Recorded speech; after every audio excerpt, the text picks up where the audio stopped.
Hola, saludos a todos y bienvenidos al segundo encuentro Zabaltegui de este año. Últimamente ando yo dándole vueltas a una pequeña duda de tipo lingüístico. ¿Por qué nosotros decimos ver una película mientras que en otros idiomas, como en inglés o en francés, utilizan la expresión mirar una película? A lo mejor vamos a cometer algún tipo de error gramatical, pero lo que proponemos hoy nosotros aquí es mirar películas. Vamos a mirar tres, mirar y escuchar, porque vamos a mirar y hablar de las películas Yuki y Nina, de Hippolyte Girardot, 77 d'Oron Ship, de un nuevo realizador, Paulo Agüero, y de una perla que nació en el Festival de Cannes y que se titula Precious.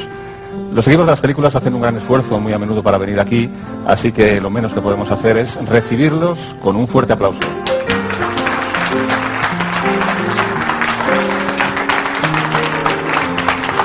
Bonjour, monsieur Girardot. ¿Ça va bien? Ça va. Merci por venir. ¿Qué tal está? Muy bien. Es... ¿Vous voulez un peu d'eau? Oui. ¿Quiere agua? Sí, sí, por favor. Mais peut-être vous aurez besoin de... Pero igual que usted necesitaría el casco para la traducción porque voy a hacer las preguntas en español. Como decía, muchas gracias. El señor Benoît Girardot lo conocemos porque es un actor que lleva muchísimos años haciendo cine y buen cine, pero está aquí hoy en calidad de director, en calidad de codirector, porque acaba de presentar una película que ha dirigido junto al director japonés Nobuhiro Suga. Una película que trata sobre la amistad entre dos niñas, una de ellas de origen japonés. Señor Girardot, estamos acostumbrados a que los directores, los actores quieran debutar como directores, pero lo que no es habitual es debutar con un director japonés al que apenas conocía de antes, ¿no? ¿Cómo fue su relación y cómo ha sido el comienzo de esta experiencia? Bueno, él me conoció para colaborar como actor con él en una película, tuvimos muchas conversaciones juntos y no me eligió para su película, pero luego me llamó y me dijo, quisiera trabajar contigo, incluso escribir contigo y, ¿por qué no?, realizar una película contigo. Si conocemos un poquito a Suga, sabemos que la mayor parte de las películas que ha hecho se han hecho en gran colaboración con otros actores, con directores de fotografía, con sus equipos, son guiones muy sucintos, trabaja siempre así. Era la primera vez en realidad que hacía esto hasta tal punto con un actor, porque llegamos hasta el final, hasta en la mezcla de la película y fuimos todos juntos. La experiencia ha sido muy particular y no tiene nada que ver con, entre paréntesis, una primera película. Pero creo que él conocía de antes y lo que vio fueron algunos rodajes en Super 8 que usted había hecho hacía años, ¿no? Sí, pero eso no se lo dijo a nadie, ni se lo enseñó a nadie, hablando, entre pero vamos a ver nosotros. también algunas imágenes de la película que, como decía, narra la amistad entre dos niñas, una de origen japonés, otra de origen francés.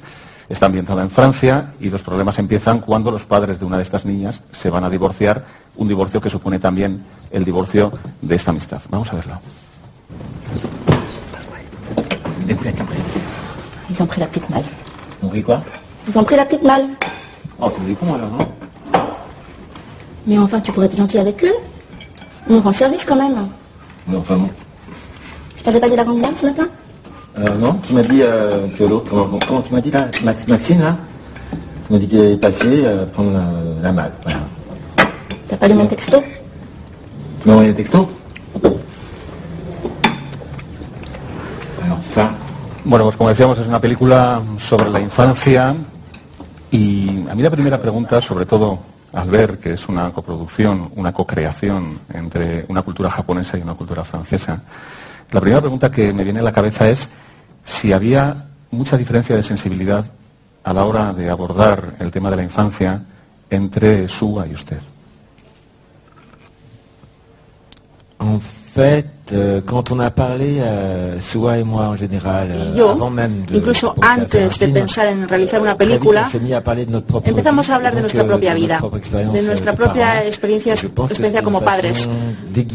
Es una manera diferente de hablar de nuestra experiencia como niños. De alguna forma, llegamos al tema de la infancia sin haber pensado demasiado en ello antes. Fue muy natural. No sé cómo explicarlo. Es complicado porque es aún peor de lo que uno puede pensar, porque Suwa no habla ni bien inglés, no habla francés, yo hablo un poquito el inglés y siempre había traducción entre nosotros dos. Cuando teníamos una idea, pues para decirlo, y cuando era algo íntimo, había que esperar a que la traductora lo dijera en japonés a Suwa. Luego lo que te respondía Suwa lo tenía que traducir la intérprete. Una conversación que puede durar 5 minutos aquí, con él duraba un cuarto de hora y el pensamiento se ralentizaba. El tema del que hablamos es muy importante, tienes más tiempo de pensar y es más complicado expresarse. Pues creo que inconscientemente nos pusimos de acuerdo. Vamos a hablar de lo que nos acerca. Suwa y yo, ¿qué tenemos en común? Fuimos niños. ¿Qué sentiste cuando eras niño? ¿Qué viviste como niño? Como él y yo somos muy púdicos, optamos por hablar de una niña pequeña, una niña que no dice mucho, una niña que siente mucho, siente cosas muy fuertes, pero llegamos a ello de forma orgánica y natural. Podría decir muchas más cosas, pero quizás es suficiente. Lo comentábamos hace un rato, justo antes de empezar esta charla, que uno de los grandes hallazgos de la película son las dos protagonistas, las dos niñas. ¿Dónde encontró estas actrices tan excepcionales? El problema principal era encontrar una niña que fuera franco-japonesa, que tuviera 9 años y que fuera capaz de estar delante de una cámara. En París no hay 5 millones de niñas de estas, era muy complicado encontrarla. Y la pequeña Noé fue elegida por su capacidad para ser muy púdica, para ser muy contenida y al mismo tiempo capaz de sentir las cosas de forma muy personal. Es como Steve McQueen en el cine, esta niña. Una niña que no que se niega a volver a hacer las escenas, que es una niña insoportable y al mismo tiempo es genial. Esta elección de Yuki, una Yuki secreta, para Suwa y para mí era la única posibilidad de hacer esta película juntos. Elegimos expresamente una niña que incluso para nosotros era un misterio. Y lógicamente elegimos a su amiga, que era muy diferente. Nina es una niña un poquito tontita, que le gusta reírse de la vida. Es un gran contraste entre las dos y eran muy amigas durante el rodaje. Se llevaron muy bien juntas. Es una película que arranca con un tono realista, contando la historia de los padres, su relación con las niñas, pero que de repente da un giro y gracias al juego infantil y gracias a sobre todo la presencia de un bosque más o menos misterioso, se convierte también en una película con tintes de tipo fantástico, ¿no? ¿Les daba miedo este cambio o lo tenían claro desde el principio? Era complicado para Suwa, que le gusta mucho el realismo y la verdad casi documental de las cosas. Tuvimos un debate importante entre nosotros porque yo considero que el momento de la infancia es un momento en el que el imaginario está libre, que cuando crecemos nos cuesta mucho vivir con ello. Por eso vamos al cine, porque esperamos que nos lleven a alguna otra parte. Yo pensaba que si queríamos contar la historia del mundo a través de los ojos de una niña, había que admitir que para una niña el sueño del mundo es tan importante como lo real en el mundo. Y esto cuando uno es niño es posible. Para mí era evidente que íbamos a pasar a esa otra dimensión, una dimensión muy inconsciente, incluso subconsciente de nuestra propia vida. Para mí no ha habido un paso, un cambio, ha sido algo natural. No hay ningún efecto cinematográfico cuando se pasa de un mundo al otro. Es totalmente normal. Forma parte para mí, y esto lo he vivido yo de pequeño, formaba parte de mi vida cotidiana. Bueno, pues muchas gracias por traer este primer trabajo. Esperemos que haya más, no sé si con Suwa o en solitario. Pero bueno, he dicho una cosa mal, porque le he presentado como director o codirector de la película, pero también es actor en la película. Tiene un papel de padre, es uno de los padres. Lo que pasa es que en este caso las niñas eclipsan a los adultos. Bien sûr, sí, y gracias a Dios lo hacen, sí. Muy bien, pues muchísimas gracias y mucha suerte con esta película, que estoy segura, a los que no la hayan visto se la recomendamos. porque es una película absolutamente llena de sensibilidad. Ese mundo infantil, esos niños que todos hemos sido, pero que muchas veces nos olvidamos de que hemos sido. Muchas gracias.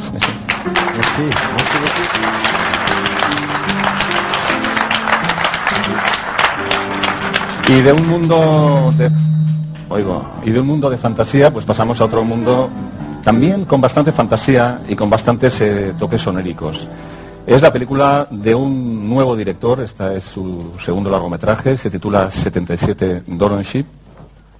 Ella es la actriz de la película, él es argentino, ella es francesa, pero habla muy bien español, así que no vamos a tener problemas de traducciones. En fin, vosotros presentasteis esta película, se presentó en Toulouse, en Cine y Construcción. ¿Qué experiencia tuviste ahí, Pablo? ¿Y cómo ha sido la producción de esta película? Que me imagino que ha sido una producción realmente difícil, ¿no? Por sus características. Ha sido una producción particular por varias cosas. Se empezó hace 10 años y se terminó este año. Tiene como 2 partes filmadas con 10 años de diferencia. También porque se filmó durante los últimos 15 días de embarazo de la actriz. Es decir, que si el hijo nacía un día antes no se terminaba la película, lo cual le da unas condiciones de fragilidad extrema. Y que el otro protagonista tiene 87 años y vive la vida con una intensidad que ya lo estaba llevando al límite. Y que días después del fin de rodaje ya no caminaba más. Es un hombre que fuma, por ejemplo, todo el tiempo, 24 horas, todos los minutos. O sea, que lo que fuman en la película es real, ¿no? Sí, es alguien que tiene todo el tiempo un cigarrillo en la boca, porque no puede dormir una noche entera sin levantarse a fumar. Pero tiene que ver con la energía que tiene también. Bueno, ahora mismo la gente que no haya visto la película aquí está pensando, ¿qué película es esta en la que hay una mujer embarazada, un hombre de 87 años, así que vamos a explicarles un poquito, ¿no?, de qué va la película. Es la historia de la relación casi imposible entre un abuelo de origen argentino y una chica francesa embarazada a la que le acaba de dejar su marido. Entonces el abuelo llega a casa buscando a su nieto y se encuentra con la mujer de su nieto que está embarazada. Entonces mantiene una relación casi imposible. Si os parece, vemos unas imágenes.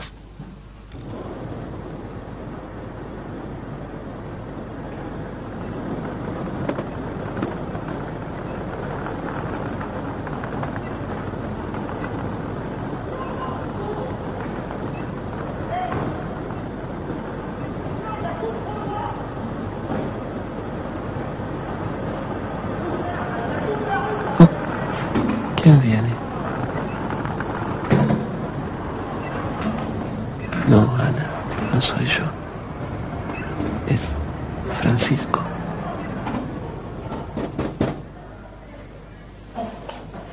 Bueno, pues como decíamos, una relación imposible y una película pues que tiene un tono, no digo que imposible, pero desde luego muy, muy original. Habéis mezclado los sueños, el mundo onírico con el mundo real.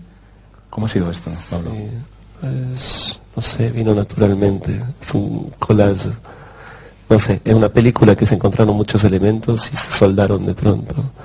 Y el aspecto de collage de la película vino naturalmente, donde hay 35 milímetros, video, fotos, ecografías, que formaron todo un poco naturalmente.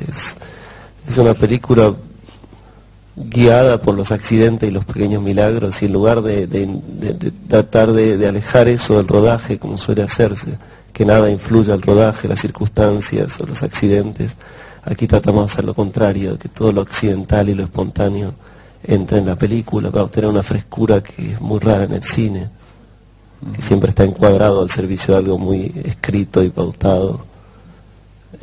Queríamos obtener momentos de estas dos personas que uno no podría ver de ningún otro modo, que si no fuese viendo esta película jamás podrías presenciar cuando el abuelo cuenta que su hermanita se murió por pobreza porque no le podía pagar al médico y no logra acordarse el nombre de la hermanita, de su propia hermana. Es la primera vez que lo está contando en su vida. Era una historia real. Es una historia real y que la está contando por primera vez en su vida durante el rodaje de la película, insertado en una escena. Esa no es de las más divertidas, es de las tristes. Pero tanto lo divertido como lo triste tiene algo de provocar la situación para que esté realmente sucediendo por primera vez en el rodaje. Sí, porque el abuelo, ¿de dónde sale el abuelo? No era actor, ¿no? No, ninguno de los dos había actuado jamás. ¿Tú tampoco? Ajá. O sea porque debutas como actriz, pero como actriz embarazada. ¿Cómo ha sido la experiencia? Sí, es bastante raro, porque no sé si voy a actuar de nuevo si no estoy embarazada. Bueno, la experiencia fue una locura, porque yo antes de decir sí o no por el papel no lo pensé, porque si no seguro que No lo hubiera hecho. No lo hacía. ¿Sí?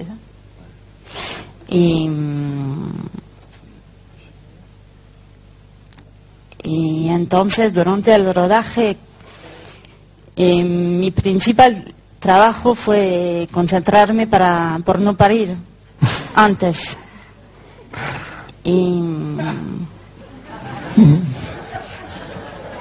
Y hay técnicas, perdóname. Sí, hay muchas técnicas. Obstetricio, pero secretas. No, hice yoga y bueno, y hablé con el bebé, no sé qué. ¿Y le convenciste? Sí. No, porque funcionó el rodaje, ¿no? Al final. El problema es que tenía que fumar, bailar arriba de la mesa, beber alcohol, salir a hacer deporte a la calle. Era todo lo contrario, lo recomendado. Pero el final, la escena final del baile en la mesa fue la última escena del rodaje. Así que después parí. Y todo fue bien, o sea, no es por ser indiscreto, pero fue... Muy bien, la bebé se llama Gaia, bueno. Tiene 1 año y está todo bien. ¿No ha venido a San Sebastián? No. Bueno. Oye, Pablo, otra cosa que me llama mucho la atención, otro de los recursos que utilizas en la película, es la voz en off del marido ausente que dice cosas tremendas. Hay una crítica tremenda contra los argentinos. Esta especie, cuando dice algo así como los argentinos siempre huyen. Ahí hay mucha carga de fondo, ¿no? Somos un desastre los argentinos. Cuidado, chicas. Cuidado, chicas, con los argentinos. Aprovechamos. No, pero... Sí, en realidad vino después de filmar la idea de la voz en off, porque había mucha empatía con los personajes. Tenés un viejito y una mujer embarazada y son graciosos. Y parecía como demasiado complaciente también. Y decíamos, hace falta un pequeño toque de cinismo. Bueno, vamos a poner el marido que se fue, que les esté hablando todo el tiempo y contándole por qué él abandonó y que sea un cínico total.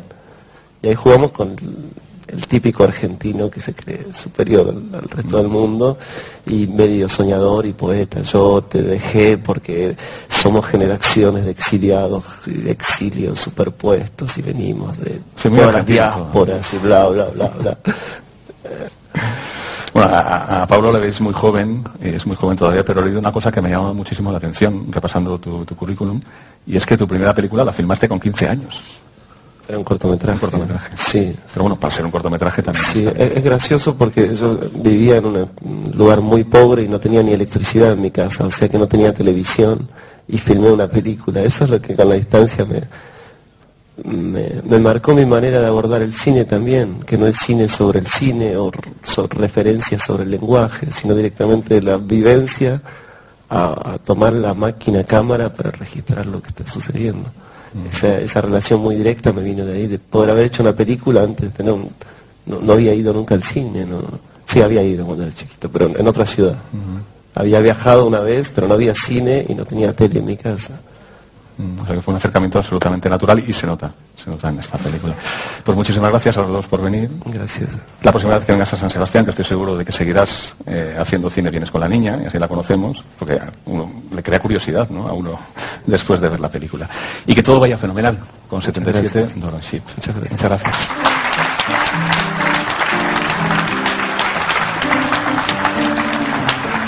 Hello, how are you? ¿Qué tal estás? Bueno, y nuestra siguiente parada es una película, una producción norteamericana que se presentó ayer como perla de otros festivales, en este caso es una perla del Festival de Sundance, y que a mí me han dicho que fue un éxito brutal la presentación de ayer. Gracias, sí. Sí, creo que a la gente le gustó, sí. ¿Cómo lo vivisteis?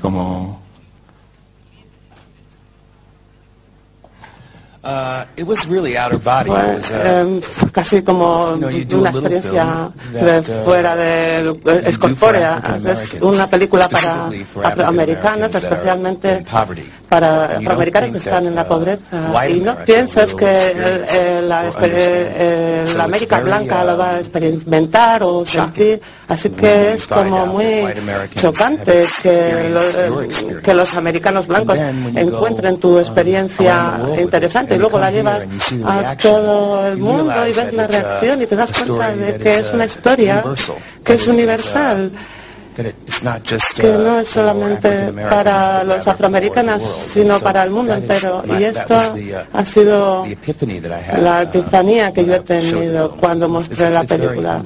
Es una lección de humildad el ver que a todo el mundo le gusta. Soy un poco mal educado. Él es Lee Daniels, el director y productor de la película, y ella es la gran protagonista de la película. No sé si pronunciar bien el nombre. Gaby Sidibe. Gabrielle Sidibe. Gabrielle Sidibe. Bueno, algo parecido.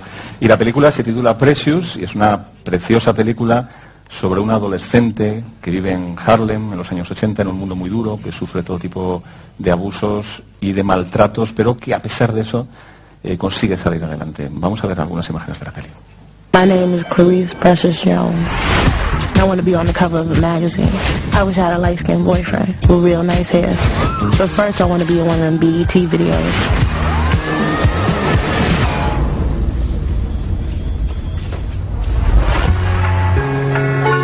You're a dummy, don't nobody want you, don't nobody need you. School ain't gonna help none. Take your ass down to the welfare. You're 16, you're still in junior high school, and you're pregnant with your second child. Pues ahí estamos viendo a la gran protagonista de la película, una película que está basada en una novela, la novela Push, que se publicó hace unos cuantos años, que usted leyó y creo que le encantó desde el principio. ¿Qué encontró en la novela que le fuera tan atractivo y que le llevara a hacer una película? La verdad, los matices con los que yo crecí, los olores, las texturas de las paredes, los ratones, el ambiente al que yo estaba muy cercano cuando crecí en los guetos de Filadelfia. Y sentí que hice la película porque, como te he dicho antes, es como una experiencia personal. Había hecho otras películas que eran como obras de arte, vamos a decir, que los afroamericanos no ven, o sea, que no ven mi trabajo. Así que quería hacer una película que los afroamericanos pudieran ir a ver. Y yo pensé que esto podría ser como casar el arte con el mundo urbano. Así que eso es lo que estoy muy contento con el resultado. Supongo que una de las cosas más difíciles a la hora de abordar la película era encontrar una protagonista. Me gustaría que nos contara ella, Gaby, cómo contactaron contigo para hacer la película. Creo que habías hecho teatro antes, pero nunca una película. Me gustaría que nos contaras pues un poco cómo fue este proceso de selección y cómo te encontró Lee. Bueno, había hecho teatro, pero no en serio. Había visto en la universidad. Básicamente no tenía ninguna experiencia ni formación. Una amiga me llamó para decirme que había el casting de Precious y yo fui a la audición, al casting, y enseguida después llamé y luego conocí al señor Daniels. Probablemente ha sido un comienzo para mi carrera más fácil que lo que sufren las actrices en Hollywood, o sea que ahí tengo suerte, pero ha sido todo como muy rápido y estoy muy orgullosa de ser parte de este proyecto. Una de las cosas que más me llama la atención y uno de los logros de la película, Lee, es que las escenas de dureza, las escenas de abuso, se muestran con el mundo fantástico que mientras ella sufre los abusos, crea dentro de su mente. Desde el primer momento esa fue la opción, más que mostrar la dureza de una manera gráfica y real. Sí, sí. El libro te lleva a un sitio muy oscuro y quería que la gente viniera a ver la película, pero no creo que tal como está organizado el Consejo de Cine de Estados Unidos, pensé que nunca nos dejarían mostrar la gente así en general. Entonces, en vez de mostrar esas escenas tan duras, entonces metí la idea de la fantasía y de los sueños. Recuerda mucho a lo que me pasaba a mí cuando yo era chaval. Cuando algo me pasaba, yo me imaginaba que no estaba allí y fingía que no estaba allí. Así que era mi mundo y también una forma de introducir la película en el sistema, porque es que hay unas cosas, hay películas que a santas no puedes llevar películas que están marcadas X, y yo creo que la gente necesita, tantas cosas pasan malas que tienes que buscar una forma de reírte, o sea que tienes que encontrar un alivio. Lo hace con una estética muy ochentera todo, ¿no? Sí, porque tiene lugar en 1987, sí. Una cosa que llama la atención, ella es el 80% de la película, pero el otro 20%, o buena parte de ese 20%, está cubierto por actores que son grandes estrellas, o no actores, incluso cantantes. Lenny Kravitz, Mariah Carey. ¿Cómo consiguió la colaboración para pequeños papeles de grandes estrellas? Lenny Kravitz y Mariah Carey son amigos. Lenny Kravitz va a estar en otra película, así que yo quería mostrarle lo que era trabajar conmigo en un papel pequeñito antes de que empezaran con un papel grande. Mariah Carey, Helen Mirren iba a hacer ese papel, pero al final no pudo hacerlo. Tenía un trabajo real que le iba a sacar mucha pasta, así que me dijo, Lee, me llamó, me ha salido un trabajo muy importante. Y 3 horas más tarde me llama Mariah Carey para invitarme a su casa y le dije, no puedo, tengo que encontrar a alguien para este papel. Bueno, ¿y tú estás trabajando? Le digo, Push, porque entonces se llamaba todavía Push la película, y le digo, si de repente se me encendió una bombillita, Mariah Carey, ¿por qué no? Y entonces yo creo que es bastante arriesgado, porque por la persona tan conocida que es, y he pensado que la película era tan atrevida. ¿Y por qué no ser atrevidos también con el casting? Y ella me confía en mí, yo confío en ella, y a través de la verdad se encuentra honestidad y sinceridad en la película. O sea que ella me ha dado varias cosas, y le vamos a ver, se le ve en la película en una forma que la gente normalmente no le ve. Figura Oprah. El hecho de que la gran estrella afroamericana de la comunicación esté detrás, supongo que habrá sido y será una gran ayuda, ¿no?, para la película. Ya lo creo. La mayoría de la gente no ve mis películas porque son muy pequeñitas, y quería hacer algo con alguien. Bueno, ha sido una bendición de Dios. ¿Qué puedo decir? Vio la película y le llegó, le emocionó y quería que la gente la viera. Lo mismo que Gaby ha sido una bendición, también ha sido Oprah. Claro, porque cuando Oprah diga en su programa, esta es una gran película, todo el mundo va a verla, ¿no? I don't sometimes. Yo no, y a veces no, but I hope they do on this one. Espero que está por lo menos pues esperemos que sí. Por lo pronto el público de San Sebastián pues ha reaccionado muy positivamente con la película, que insisto es muy muy muy emocionante. Si se nos ha pasado el tiempo vuela, sobre todo cuando se habla de buenas películas, bueno, cuando se miran buenas películas. Muchas gracias a todos por haber estado aquí, a todos vosotros hasta mañana, que además luego hay cóctel, y a todos ustedes que nos ven por otros sitios. Pues que nada, que mañana volvemos a la misma hora para seguir hablando de cine. Adiós.